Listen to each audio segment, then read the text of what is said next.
ஒரு மாணவன் படிக்கிற கல்லூரி, அந்த கல்லூரியினுடைய தரம் அவனுடைய எதிர்காலத்துக்கு எவ்வளவு முக்கியமானது அப்படிங்கிறத பத்தி நான் இந்த மீட்டிங்ல பேச போறேன். அதே மாதிரி நம்ம கல்லூரியினுடைய தரம் எப்படி இருக்குது, அந்த தரத்தை மேலும் மேலும் உயர்த்துறதுக்கு என்னவெல்லாம் நம்ம பண்ணிக்கிட்டு இருக்கிறோம் அப்படிங்கிறதையும் நான் சொல்ல போறேன். இந்த மீட்டிங்க்கு உள்ள போய் நம்ம காலேஜ் தரத்தை எல்லாம் பத்தி நான் சொல்றதுக்கு முன்னால ஒரு விஷயத்த சொல்ல போறேன். உங்களுக்கு ஒரு இன்ட்ரெஸ்டிங்கான விஷயம். காதலும் கடந்து போகும் விஜய் சேதுபதி நடிச்ச படம். அந்த படத்துல இந்த காலேஜினுடைய தரம் எவ்வளவு முக்கியம்ங்கிறத சொல்லியிருப்பாங்க. ஒரு தரம் அதிகம் இல்லாத ஒரு காலேஜ்ல ஒரு பொண்ணு படிப்பாங்க. அந்த பொண்ணு ரொம்ப பிரைட் ஸ்டூடெண்ட், ரொம்ப பிரைட் இன்டலெக்சுவல். அப்புறம் அந்த காலேஜ்ல தான் கேம்பஸ் இன்டர்வியூ எல்லாம் வராதனால அவங்க படிச்சு முடிச்ச பின்னாடி வேலை தேடி, காலேஜில் படிக்கும்போது வேலை கிடைக்காது, வேலை தேடி ஒரு டவுனுக்கு போவாங்க. அங்க டவுன்ல போய் கம்பெனியே ஏறி இறங்குவாங்க. அப்போ அந்த கம்பெனியே ஏறி இறங்கும்போது, வேலை தேடி அடையும் போது அவங்களுக்கு ஏகப்பட்ட தொந்தரவுகள் வரும், அவமானங்கள்லாம் வரும். அதையெல்லாம் தாங்கிட்டு அலைஞ்சிட்டு இருப்பாங்க. சரி, ஒரு கம்பெனிக்கு இன்டர்வியூக்கு வர சொல்லிட்டாங்க. அந்த இன்டர்வியூக்கு வர சொன்னோடனே அங்க போனோடனே உங்களுடைய சர்டிபிகேட் கொடுன்னு வாங்கி செக் பண்ணுவாங்க. நல்ல மார்க்கு, டிஸ்டிங்ஷன் வாங்கியிருக்காங்க. அப்புறம் கோடிங் டெஸ்ட் பண்ணுவாங்க, ஆப்டிடியூட் டெஸ்ட் பண்ணுவாங்க, இங்கிலீஷ் லாங்குவேஜ் பேச தெரியுதுன்னு பார்ப்பாங்க, இன்டர்வியூ ஸ்கில் இருக்குதான்னு பார்ப்பாங்க. எல்லாம் பார்த்து போட்டு எல்லாம் நல்லா இருக்குது. நல்லா இருந்தா கடைசியா ஒரு கேள்வி கேட்டாங்க, நீ எந்த காலேஜ்ல படிச்ச அப்படின்னா. அவங்க அந்த காலேஜ் பேரு அவங்க சொன்னது எனக்கு நல்லா காது கேட்கல. அங்காள பரமேஸ்வரி இன்ஜினியரிங் காலேஜ்னு என்னமோ சொன்னாங்க.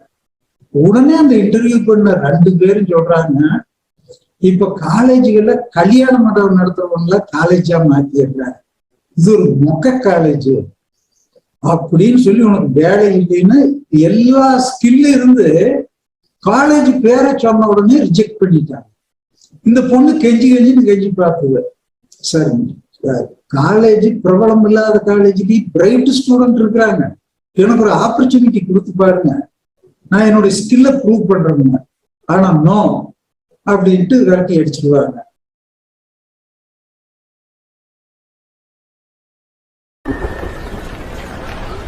Take your seat. Sit down. Thank you, sir. College பேர் என்ன? ஸ்ரீ அம்பிகாண்டவா சரஸ்வதி காலேஜ். தடிக்கி விழுந்தா காலேஜ். கல்யாண மண்டபம்லாம் காலேஜ் பண்ணிட்டாங்க சார் இப்பெல்லாம். Let us know about yourself. Sir, my name is Yarni.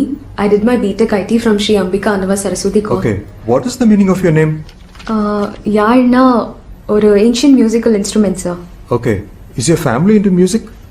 No, sir. No. Sir நம்ம கம்பெனி கல்ச்சரலுக்குலாம் யூஸ் பண்ணிக்கலாம். ஒரு பாட்டு பாடலாமே? சார் இல்லை, கம்பெனியில் நிறைய கல்ச்சரல் ஈவெண்ட்ஸ்லாம் நடக்கும். ஸோ பாடுற மாதிரி டேலண்ட்லாம் உங்களுக்கு இருந்த அட்வான்டேஜ், அதனால தான் பாட சொல்கிறோம். சும்மா பாடுங்க. இன்னும் கொஞ்ச நேரம் இருந்தாதா என்ன, நான் பேசக்கூட தொடங்கலையே. Get up. Get up, Sir. please. Why such a slow song? Give us a peppy number. Google பண்ணி பார்த்தேன் With some dance உலகத்துல. moments, please. Come on. We need energy. We need performers in the team. That's why. Go on. Google பண்ணி பார்த்தேன் உலகத்துல, இவன் போல ஒரு கிறுக்கனும் பிறந்ததில்ல. Yahoo yahoo. Good singing. Very Excellent. good voice. Very good voice. Please down. ரொம்ப நல்லா பாடுறீங்களே. ட்ரைனிங் போய் எடுத்துக்கலாமே ஏதாவது ப்ரொஃபஷனல் கிட்ட. நல்ல ரியாலிட்டி ஷோஸ்லாம் வருது இப்போ. புது சிங்கர்ஸ்லாம் இன்ட்ரடியூஸ் பண்றாங்க. ஏன் அங்க அந்த கரியர்லாம் சூஸ் பண்ணல நீங்க? சாரி, எனக்கு நெட்வொர்க்கிங் ட்ரை பண்ணணும். அது ஓகே, ஐ அண்டர்ஸ்டாண்ட். பட் இப்போ அந்த பொசிஷனுக்கு வேகன்சி இல்லை, அன்ஃபார்ச்சுனேட்லி. ரொம்ப சாரி. ஆனால் அட்வைஸை சீரியஸாக எடுத்துக்கோங்க. All the best. என்ன சார், நல்லா டைம் பாஸ் ஆச்சா? நல்ல டைம் பாஸ். வேறு சீக்கிரம் வீட்டுக்கு போகணும்னு சொல்லிட்டு இருந்தீங்க.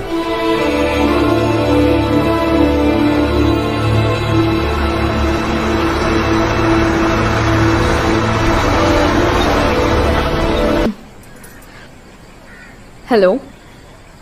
I'm calling from BBC about women empowerment. It's regarding an interview. Can you connect me to the HR?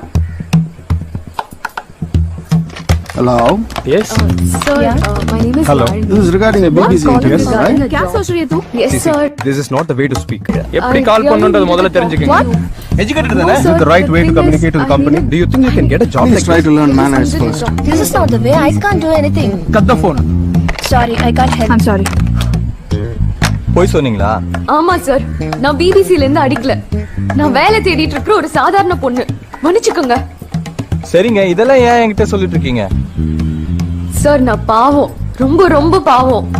12th நல்ல மார்க்ஸ் எடுத்தேன். ஆனா அம்மா அப்பா கூடவே இருக்கணும்னு சொல்லி ரொம்ப சுமாரான காலேஜ்ல சேர்த்து விட்டாங்க. அதுக்கு நான் என்னங்க காலேஜ்ல பண்ண கூட நல்ல முடியும்? பெர்சன்டேஜ். ஆனா மொக்க காலேஜ்ல இருந்து எங்கேயோ இன்டர்வியூக்கு கூப்பிட மாட்டாங்க சார். மொக்க காலேஜ்ல இருந்து நல்ல No, ஸ்டூடண்ட்ஸ் no, no, வருவாங்க no. சார். அது நீங்க ஏன் சொன்னது யாரும் போய். I புரிஞ்சுக்க can't help மாட்டாங்க?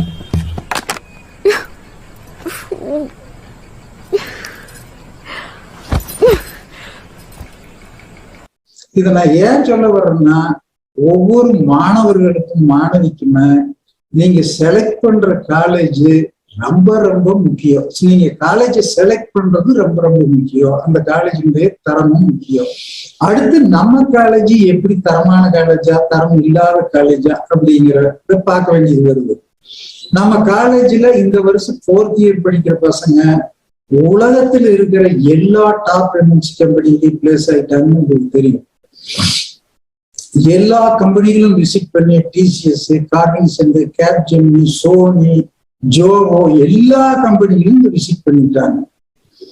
எல்லா கம்பெனிகளையும் விசிட் பண்ணி நம்ம ஸ்டூடெண்ட் ரெக்ரூட் பண்ணிட்டாங்கன்னு உங்களுக்கு தெரியும். அடுத்து இந்த டாப் எம்என்சி கம்பெனிகளோட நம்ம அடுத்த வருஷம் அதுக்கு அடுத்த வருஷம் எல்லாம் வந்து இங்க ரெக்ரூட் பண்றதுக்கு எம்ஓயு சைன் பண்ணியிருக்கிறோம். டிசிஎஸ், கேப்ஜெமினி மாதிரி நிறைய கம்பெனிகள் சைன் பண்ணியிருக்கிறோம். அவங்க எல்லாம் வருஷம் இங்க first year student, first year படிக்கிறவங்க படிக்கிற காலத்துக்கும் அவங்க வருவாங்க. எம்ஓயு சைன் பண்ணியிருக்கோம். அதுக்கடுத்து ரிசல்ட் பார்த்தா உங்களுக்கே தெரியும், அநேகமா 100% பாஸ், அநேகமா 100% பாஸ். பிளேஸ்மெண்ட் அநேகமா 100% எல்லாரும் பிளேஸ் ஆயிட்டாங்க. அப்புறம் இன்னொரு சம்பவத்தை நான் சொல்றது கடமைப்பட்டிருக்கிறேன். என்னன்னா, சமீபத்துல 4 டிபார்ட்மெண்டுடைய ரீஅக்ரெடிடேஷனுக்காக இந்த எக்ஸ்பர்ட் கமிட்டி வந்தாங்க.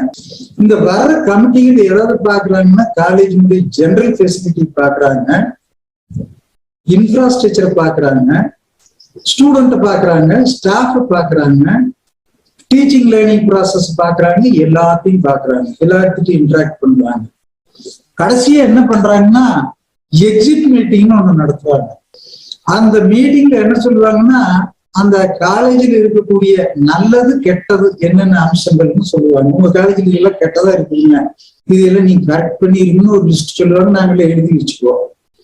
அதே மாதிரி இதெல்லாம் நல்லதா இருக்குது அப்படின்னு சொல்லிட்டு போவாங்க, கெட்டதையும் மட்டும் சொல்லாம. இந்த தடவை அவங்க சொன்னது எனக்கு பெரிய ஆச்சரியமா இருந்து. இங்க வந்தது எங்கிருந்து வந்தாங்க, அதனுடைய லீடர் வந்து, அதனுடைய ஹெட் வந்து ஐஐடியினுடைய டைரக்டர், என்ஐடி பீப்புள், இது மாதிரி முக்கியமான இன்ஸ்டிடியூஷன் எல்லாம் வந்தாங்க. அவங்க கடைசியில சொன்னது, உங்க காலேஜினுடைய பிளஸ் அப்படின்னு சொன்னது good infrastructure, good placement, good result, good admission அப்படின்னு மனசை திறந்து பாராட்டிட்டு போனாங்க. என்ன நம்பவே முடியல. முதல்ல இன்று இன்ஸ்பெக்ஷன் நடக்கும்போது திருப்பி கேள்வி கேட்டுட்டு இருந்தாங்க நம்ம ஸ்டாஃப்களை, திருப்பி அதெங்க இதெங்க, அந்த ரெக்கார்டை காணும், இந்த ரெக்கார்டை காணும். போகும்போது என்ன மைண்டில் இருப்பாங்களோன்னு பார்த்தா, மனம் திறந்து ஓப்பனா good infrastructure, good placement, good result சொல்லிட்டு போயிருக்காங்க. இது வந்து எனக்கு ஒரு பெருமையான விஷயமா தெரிஞ்சது. நம்ம 20 வருஷமா பட்ட பாட்டுக்கு கிடைச்ச பலன்னு எனக்கு மனசு சந்தோஷமா இருந்தது. 15 நாளைக்கு ஒருக்கா நான் வந்து எக்ஸிக்யூட்டிவ் மீட்டிங் போடுவேன். அந்த எக்ஸிக்யூட்டிவ் மீட்டிங்ல வந்து என்னென்ன நல்ல விஷயங்கள் நடக்குது, என்னென்ன நடக்கலைன்னு ரிவ்யூ பண்ணுவேன். ரிவ்யூ பண்ணும்போது சரியா நடக்காத மேட்டர் பூரா ஒரு டார்கெட் டேட் கொடுத்து, இந்த டேட்டுக்குள்ள நீங்க பினிஷ் பண்ணிடுவோம்னு டார்கெட் வச்சிருவோம். அந்த டார்கெட்டுக்குள்ள முடிக்கலைன்னா பிடிச்சிருவோம், எல்லாருமே சேர்ந்து பிடிச்சிருவோம். இது ஒண்ணு நம்ம தரத்தை அபிவிருத்தி பண்றதுக்காக நான் எடுக்கிற நடவடிக்கை. எக்ஸிக்யூட்டிவ் மீட்டிங் 15 நாளைக்கு ஒருக்கா நடத்தலாம். நம்ம மாணவர்கள் உலகம் பூரா போய் வேலை செஞ்சுட்டு இருக்கிறாங்க. வேலை செய்யறாங்கிறது உங்களுக்கு தெரியும். உலகம் பூரா அமெரிக்கா, ஆஸ்திரேலியா, கனடா, இங்கிலாந்து எல்லா கண்ட்ரிலையும் வேலை செய்யறாங்க. அவங்க மாச சம்பளம் கிட்டத்தட்ட 1 கோடி ரூபாய் சம்பாதிக்கிறாங்க. நீங்க அதை விடவே அதிகமா சம்பாதிக்கணும்னு என்னுடைய ஆசை. உதாரணத்துக்கு சொல்றேன், 2017 இசியில் சங்கர்குமார்னு ஒருத்தர் படிச்சாரு. இப்ப அவர் மாசம் 7 லட்சம் ரூபாய் வாங்கிட்டு கனடாவில் ஒர்க் பண்றாரு. பிரேம்குமார்னு ஒருத்தர் ஐடியில படிச்சாரு. அவருக்கு HCL மாசம் 7 லட்சம் ரூபாய் சம்பளத்தில் இருக்கிறாரு. பிரவீன் சொல்லி ட்ரிபிள்இல ஒருத்தர் படிச்சாங்க. அவர் 2006 பேச்சு 6 லட்சம் மாச சம்பளம் வாங்குறாரு.